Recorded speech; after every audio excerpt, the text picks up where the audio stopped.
ৰাজ্য চৰকাৰৰ নিৰ্দেশত ইয়াতে দেখিবলৈ পোৱা গৈছিল ইয়াতে উচ্ছেদ অভিযান কৰিছিলে আৰু এইসকল 100% খিলঞ্জীয়া মানুহৰ কাষত অসম তৃণমূল কংগ্ৰেছ বিপুল বৰাৰ নিৰ্দেশত আমি পুনৰ ইয়াত আহিছোঁ। আজি তেওঁলোকৰ মাজত আমি কম্বল বিতৰণ কৰিলোঁ। দেখিছে এতিয়া হাড়কঁপোৱা শীত, সেই শীতৰ মাজত তেওঁলোকৰ কোনো ধৰণৰ ছাদ নাই। কিন্তু আচৰিত লাগিছে যি চৰকাৰে খিলঞ্জীয়াৰ কথা বাৰে বাৰে কৈ থাকে কিন্তু তেওঁলোকে ইয়াতে খিলঞ্জীয়া লোকসকলক উচ্ছেদ কৰিছে।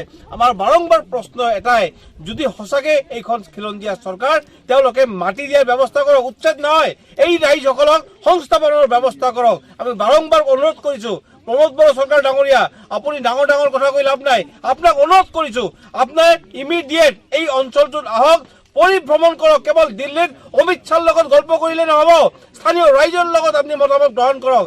সঁচাকৈ যদি তেওঁলোকে বাহিৰৰ মানুহ হয় কিন্তু তেওঁলোকে মানুহ হিচাপে জীয়াই থকাৰ অধিকাৰ তেওঁলোকৰ আছে।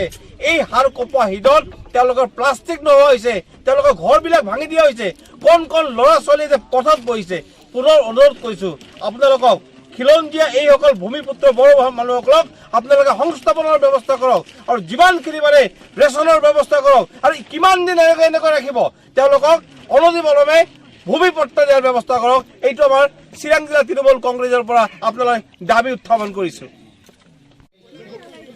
হয়, আজিৰ এই প্ৰগ্ৰামটো আপোনালোকে কেনেকুৱা পালে? আজিৰ প্ৰগ্ৰামটো আমি ভাল পাইছোঁ।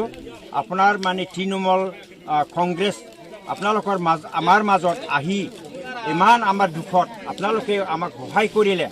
এই সহায় কৰাৰ কাৰণে আমি বহুত শান্তি হ'লোঁ। আৰু আমাৰ মাজত আমি ইমান ঠাণ্ডাত ভুগি আছিলোঁ, তাতে কম্বল বিতৰণ কৰি দিলে, তাকো আমি ভাল পাইছোঁ। আৰু গোটেই ল'ৰা ছোৱালীয়ে হাঁহিমুখি বহুত ভাল পালে। সেইকাৰণে মই আপোনালোকৰ ওচৰত এইটোৰ কাৰণে মই ধন্যবাদ কৰোঁ।